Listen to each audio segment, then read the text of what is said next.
حسن اور حسین کو تلواریں پکڑائیں اور فرمایا دروازے کے آگے کھڑے ہو جاؤ، کوئی بدبخت تمہارے خالو عثمان غنی کے دروازے تک جانے نہ پائے۔ اور اس دروازے سے پھر گیا بھی کوئی نہیں، اس لیے کہ وہاں حسنین کریمین کا پیرا تھا۔ جو گیا بے ایمان تو پیچھے سے چڑھ کر کے گیا۔ حضرت عثمان غنی لاکھوں مربع میل کا حکمران، جہاں جس کے پاس چند ووٹ ہوں وہ دندناتا پھرتا ہے، جس کے پاس 4 باڈی گارڈ ہوں اس کی بات وہ کرتا ہے تو ہوا میں۔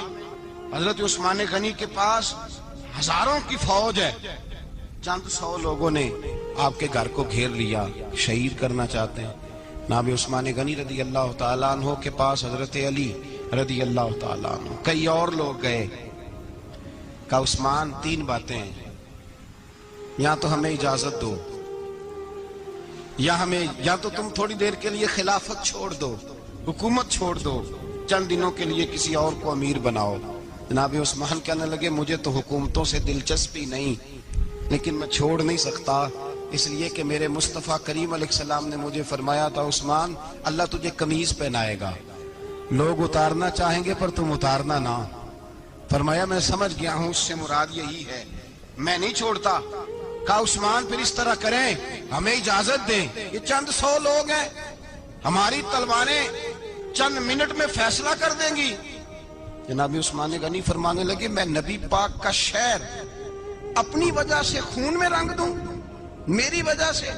نبی پاک علیہ السلام نے فرمایا تھا ایک مینڈا ہوگا، بکرا، جس کی وجہ سے میرے مدینے کی گلیوں میں خون بہے گا، میں وہ بکرا نہیں بننا چاہتا۔ فرمایا میں نہیں چاہتا میری وجہ سے خون بہے اور حضور کے مدینے میں بدامنی ہو۔ عثمان کی جان جاتی ہے تو جائے، پر نبی پاک کے مدینے میں شور نہیں ہونا چاہیے۔ اے پائے نظر ہوش میں آ، یہ کوہ نبی ہے، آنکھوں سے بھی چلنا یہاں بے ادبی ہے۔ تو کہا عثمان پھر اس طرح کرو، کچھ دنوں کے لیے مکے چلے جاؤ۔ میری بات کی سمجھ آ رہی؟ کچھ دنوں کے لیے مکے چلے جاؤ۔ تو جناب عثمان نے داڑھی پکڑ لی، کہنے لگے دیکھ رہے ہو ساری سفید ہو گئی ہے، میں نبی پاک کا شہر چھوڑ کے نہیں جانا چاہتا، میں رسول اللہ کے مدینے میں مرنا چاہتا ہوں، میں نہیں چھوڑوں گا حضور کا شہر۔ یہ انداز ہے جناب عثمان غنی۔ بڑا ستایا گیا حضرت عثمان غنی کو، پراپوگنڈے کیے گئے، آپ کے خلاف مہم چلی، عبداللہ ابن سبا نے بڑی مہم جوئی کی آپ کے خلاف۔ یہودیوں نے مسلمانوں کا روپ دھار کر بڑا آپ کو ستایا، تکلیفیں دی، جی آپ اپنے رشتہ داروں کو بڑا دیتے ہیں، فرمایا کرتے تھے جیب سے دیتا ہوں، مال خزانہ سے نہیں دیتا۔ حضرت عثمان غنی رضی اللہ تعالیٰ عنہ کو بڑا ستایا گیا۔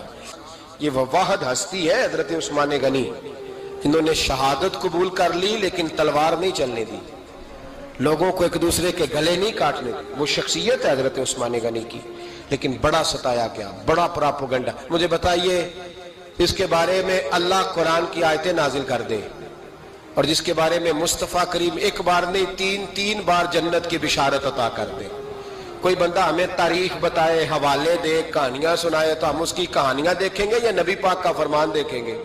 بولیں، جا کے بولیں، جا کے۔ کسی کہانی پر کبھی بھی کان، بس ایک حدیث میں نے بڑی دفعہ سنائی ہے، پھر سناتا ہوں، ترمذی میں ہے، نبی پاک جنازگاہ تک گئے جنازہ پڑھنے، یا رسول اللہ فلاں آدمی انتقال کر گیا، جنازگاہ تک تشریف لے گئے جنازہ پڑھانے، لیکن جنازگاہ تک پہنچ کر محبوب نے فرمایا اس کا جنازہ نہیں پڑھانا۔ یا رسول اللہ کیوں؟ فرمایا اس لیے کہ یہ عثمان غنی سے بغض رکھتا تھا۔ نبی پاک سید عالم صلی اللہ تعالی علیہ وآلہ وسلم نے خود اپنی زبان مبارکہ سے، ترمذی شریف میں حدیث موجود ہے کہ نبی پاک صلی اللہ علیہ وسلم احد پر گئے تو احد کانپنے لگا، تو حضور نے فرمایا احد ٹھہر جا، تیرے اوپر ایک نبی، ایک صدیق اور 2 شہید موجود ہیں۔ تو وہ 2 شہید کون تھے؟ ایک حضرت عمر فاروق، ایک حضرت عثمان غنی رضی اللہ تعالی۔ خود حضور نے فرمایا حضرت عثمان غنی کی جو نانی ہے نا، یہ نبی پاک کی سگی پھوپھی ہیں۔ حضرت عثمان غنی رضی اللہ تعالیٰ عنہ کی جو نانی ہیں وہ حضور کی سگی پھوپھی ہیں۔ یہ 4تھی 5ویں نسل میں جا کے اللہ کے رسول صلی اللہ علیہ وسلم کا خاندان ہی بنتا ہے۔ اللہ کے محبوب علیہ السلام کی 4 بیٹیاں تھیں، اور چاروں کی چاروں حضرت خدیجۃ الکبریٰ رضی اللہ تعالیٰ عنہ کے بطن سے پیدا ہوئی تھی۔ 4 بیٹیاں۔ حضور صلی اللہ علیہ وسلم نے پہلے اپنی بیٹی حضرت رقیہ کا نکاح حضرت عثمان غنی رضی اللہ تعالیٰ عنہ کے ساتھ فرمایا، ان کا انتقال ہو گیا تو محبوب نے دوسری صاحبزادی جناب ام کلثوم رضی اللہ تعالیٰ عنہ کا نکاح حضرت عثمان غنی کے ساتھ فرما دیا۔ دو شہزادیاں، دو بیٹیاں۔ یہ جو کہا جاتا ہے نا عثمان ذو النورین، عثمان ذو النورین کا مطلب ہے دو نوروں والا۔ دو کچھ بادشاہ قسم کے لوگ ہیں، بیٹیوں کو نور مانتے ہیں، باپ کو نہیں مانتے۔ نبی پاک کی دونوں بیٹیوں کو نور مانتے ہیں، لیکن ان کے والد نبی پاک صلی اللہ علیہ وسلم کے بارے میں باتیں گول کر جاتے ہیں۔ دو بیٹیاں نکاح میں آئیں تو کیا لقب ہوا؟ عثمان۔